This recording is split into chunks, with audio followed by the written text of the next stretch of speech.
Marcus Webb turned the key in the old lock. The door opened with a long creak.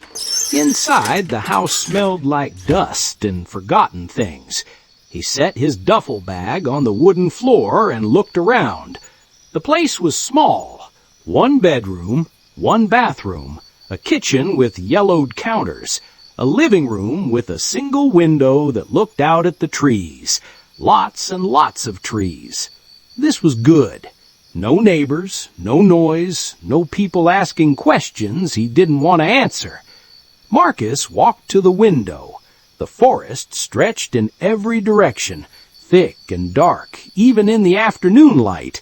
He'd driven 4 hours into the Appalachian Mountains to find this place. The landlord hadn't even met him in person, just left the key under the mat and sent him directions through email. Perfect. He unpacked slowly.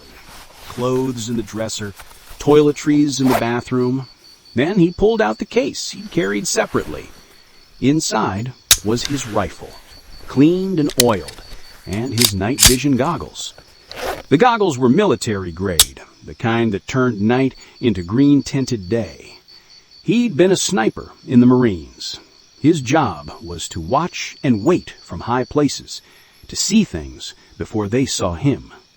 But that was before the sand and the heat and the things he'd seen through his scope, before the sounds that woke him up at 3 in the morning, sweating and reaching for a weapon that wasn't there.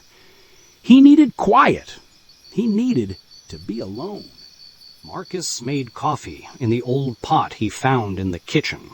The water came out rust-colored at first, then ran clear. He sat at the small table and drank it black, staring at nothing. By evening, he needed supplies. The GPS on his phone showed a general store 8 miles down the mountain road. He grabbed his jacket and keys. The store was the kind of place that sold everything. Canned food next to fishing hooks, motor oil beside bags of ice. 3 men in hunting gear stood by the counter, talking low. They stopped when Marcus walked in. "Help you?" the clerk asked. He was old, maybe 70, with a gray beard that reached his chest. "Just need some groceries," Marcus said. He grabbed a basket and started down the aisles. The hunters went back to talking, but quieter now. Marcus picked up bread, eggs, coffee, canned soup. He grabbed matches and batteries, too. As he walked past the hunters to reach the counter, one of them spoke up. "You staying up on Ridge Road?" Marcus paused. "Yeah, renting a place." The 3 men looked at each other. The one who'd spoken was younger, maybe 40, with an orange hunting cap pulled low. "How long you planning to stay?" "A while. Why?" The old clerk rang up Marcus's items slowly. "Just haven't seen many folks stick around up there lately." "Why's that?" Another hunter, heavy-set with a thick beard, shifted his weight. "Been some strange things happening in those woods. Missing hikers. Couple of them never found. Animals acting weird, too," the orange-cap hunter added. "Deer walking where they shouldn't. Coyotes coming right up to houses."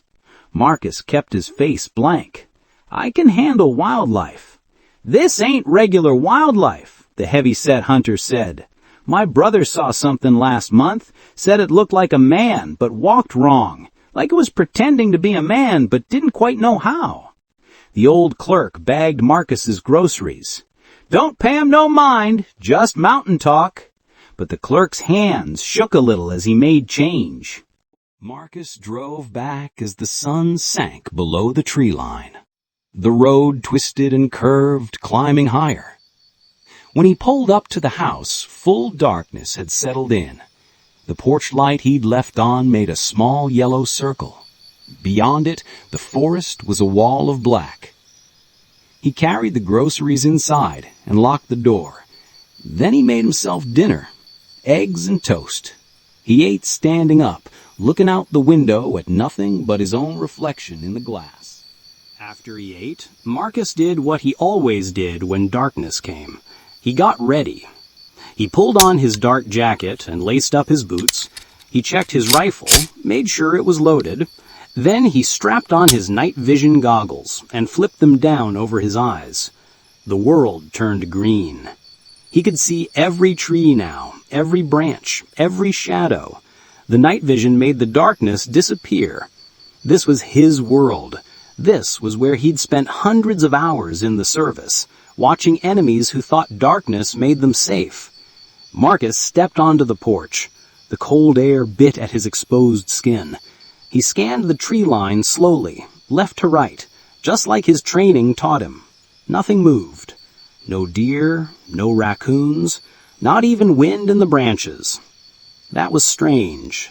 Forests were never completely still. He stood there for 20 minutes watching.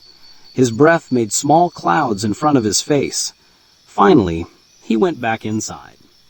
Marcus tried to sleep. He lay in the bed, staring at the ceiling.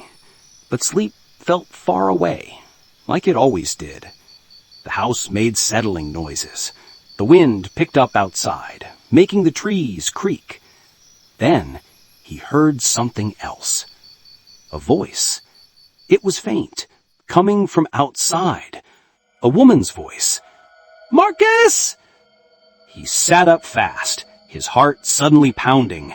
He knew that voice. It was Jennifer, his ex-wife. "Marcus! Please!" But Jennifer was in California, 2,000 miles away. They hadn't spoken in 6 months, not since the divorce papers were signed. Marcus grabbed his rifle and his night vision goggles. He moved to the window and looked out. Through the green glow, he saw nothing. "Marcus! Help me!" The voice was coming from the forest, from deep in the trees. Every part of his training said this was wrong. Don't go into unknown territory at night. Don't follow sounds you can't explain. Don't walk into a situation without knowing what you're walking into. But it sounded so much like her, so afraid, so real. Marcus unlocked the door and stepped outside. The cold wrapped around him. He flipped down his night vision and raised his rifle, scanning the tree line. "Jennifer!" he called. "I'm here! Please hurry!" The voice was moving, getting farther away. Marcus stepped off the porch and into the grass.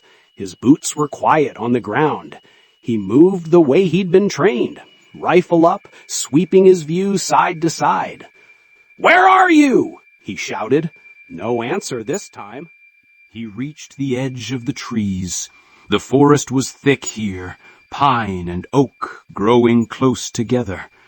Through his night vision, he could see maybe 30 yards before the trees blocked his view.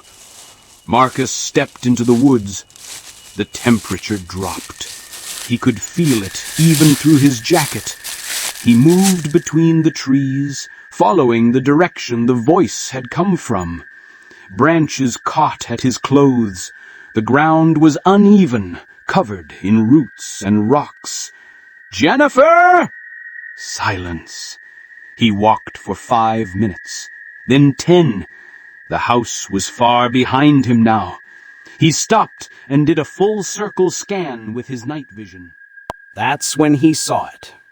30 yards ahead, standing between 2 large oaks. A deer, but not like any deer he'd ever seen. It was big, maybe 200 pounds, and it was standing on its back legs like a person. Its front legs hung down at its sides. Its head was turned toward him, watching. Marcus froze. Through the night vision, he could see its eyes. They reflected the light back at him, glowing bright green. But they weren't animal eyes. They looked aware, intelligent.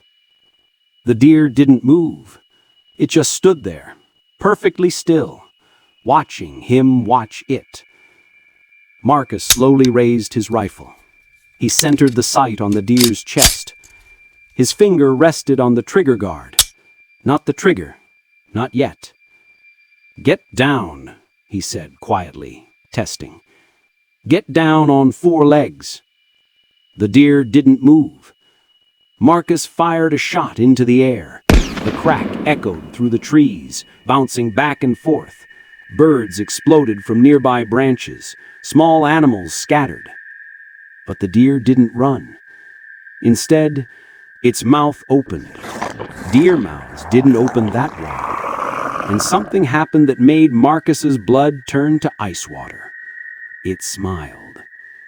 Not like a human, not exactly, but the corners of its mouth pulled back, showing teeth that were too long and too sharp. And it was looking right at him. Marcus fired again, this time at the ground near its feet. Dirt and leaves kicked up. The deer turned slowly, still on two legs, and walked deeper into the forest. Not running, walking, like it had all the time in the world. Marcus stood there, breathing hard. His hands were shaking. In all his time in the service, in all the combat he'd seen, nothing had ever made him feel like this. He turned and ran back toward the house. The trees seemed closer together now. The path he'd taken coming in wasn't clear anymore. He pushed through branches that whipped at his face. His night vision showed him the way, but everything looked the same. Green trees, green ground, green shadows. After what felt like forever, he broke through the tree line and saw the house. The porch lock was still on, that little circle of yellow in the dark. Marcus ran to the door and slammed it behind him. He locked it. Then he dragged the kitchen table over and wedged it against the door handle. He went to the window and looked out with his night vision. Nothing. Just trees and darkness.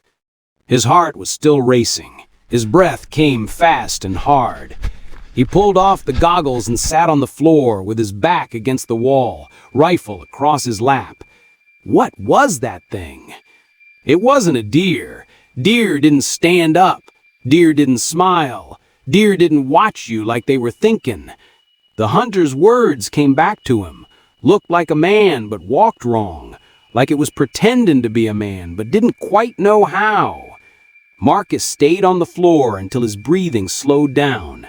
Then he stood up and walked around the house, checking every window, every door, all locked, all secure. When he finally went back to the bedroom, the sky outside was starting to lighten up with the first hint of dawn. He sat on the edge of the bed and looked at his hands. They'd stopped shaking. But when he closed his eyes, all he could see was that deer, standing on two legs, smiling. Marcus opened his eyes again. He wouldn't be sleeping. Not today. He went to the window and looked out at the forest. The sun was coming up now, painting the sky orange and pink. The trees looked normal in the daylight, peaceful even. But Marcus knew what was out there. Waiting. Watching. And then he noticed something that made his stomach drop. There in the soft dirt just beyond the porch were boot prints. His boot prints, leading from the porch to the forest. But there was another set too, leading from the forest to the exact spot where the deer had been standing. And those prints were also his boots. Same size, same tread, same worn spot on the left heel. Marcus stared at the prints. His mouth went dry. He had no memory of walking to that spot. None at all. He'd followed Jennifer's voice into the woods, but according to those footprints, he'd walked there first, before he ever heard the voice. The sun climbed higher. The forest birds started their morning songs. Everything looked normal. But Marcus kept staring at those boot prints in the dirt, and he wondered what else he'd done that he couldn't remember. Marcus didn't leave the house for 2 days. He watched the forest through his windows. During the day, everything looked normal. Squirrels ran up trees, birds flew from branch to branch.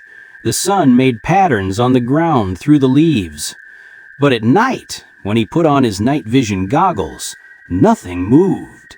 The forest became completely still, like it was holding its breath. He ate canned soup cold from the can. He didn't sleep much. When he did, he dreamed about boot prints that looked like his own, leading him places he couldn't remember going. On the third day, Marcus knew he needed answers. He couldn't sit in the house forever, and he couldn't leave without knowing what he'd seen. He got in his truck and drove down the mountain. This time, he didn't go to the general store. He followed the directions the old clerk had mentioned, down a dirt road that curved along the mountain's edge, past a fallen-down barn, past a rusted car that had weeds growing through it. The small house sat at the end of the road. It was painted turquoise, bright against the brown and green of the forest. Wind chimes hung from the porch, making quiet sounds in the breeze. Smoke came from the chimney. Marcus knocked on the door. An old woman answered. She was small, maybe 80 years old, with long gray hair and a braid down her back. Her skin was deeply wrinkled, dark from years in the sun. Her eyes were sharp and clear. She looked at Marcus for a long moment. Then she nodded, like she'd been expecting him. "Come in," she said. Her voice was rough like gravel. Marcus stepped inside. The house was warm. It smelled like burning wood and something else. Herbs, maybe. The walls had old photographs hung on them. Native people in traditional dress. Families gathered together. "Sit," the woman said, pointing to a chair at a small table. Marcus sat. The woman poured coffee from a pot on the stove. She set a cup in front of him, then sat down across the table with her own cup. "You saw something," she said. It wasn't a question. "You have the look. Everyone who sees them has the look." She sipped her coffee. "Tell me what happened." Marcus told her about the voice that sounded like Jennifer, about the deer standing on two legs, about the smile, about the boot prints that led to a place he didn't remember going. The woman listened without interrupting. When he finished, she was quiet for a long time. "You're not crazy," she finally said. "What you saw is real." "What was it?" The woman stood and walked to a shelf. She pulled down an old book and brought it back to the table. The pages were yellowed and thin. She flipped through them until she found what she wanted. Then she turned the book so Marcus could see. It was a drawing, a creature that was half man, half animal. It had the body of a person, but the head of a coyote. Around it were smaller drawings of different animals, a wolf, a deer, a bird. "My people call them unnaturally," the woman said. "In English, some call them skinwalkers." "Skinwalkers," Marcus repeated. The word felt heavy in his mouth. "They are shapeshifters. They can take the form of animals, wolves, coyotes, deer, sometimes birds." The woman's finger traced the drawings in the book. "They can also take the form of people. People you know, people you trust." Marcus's hands tightened on his coffee cup. "Why? What do they want?" "Different things. Some want to hunt, some want to trick, some just want to cause fear." The woman closed the book. "They come from far west, from my homeland, from the desert. But they have been spreading, moving east, into these mountains. How long have they been here? Years now. Maybe 10, maybe more. People don't talk about it. Some leave, some disappear." She looked at Marcus with those sharp eyes. "The ones who disappear went looking for answers, went into the forest at night, never came back. The missing hikers," Marcus said quietly. The woman nodded. "Can they be killed?" Marcus asked. "Maybe. I don't know. My people have ways to protect against them, but killing them," she shook her head, "that is different. Dangerous." "What about their voices? How did it sound exactly like my ex-wife?" They can mimic perfectly. They hear a voice once, they can copy it. They use it to lure people, to separate them from safety. The woman stood and refilled both coffee cups. That's what it did to you. Called you into the forest where it could watch you. But why did I walk out there before? The boot prints. You don't remember walking there? No, nothing.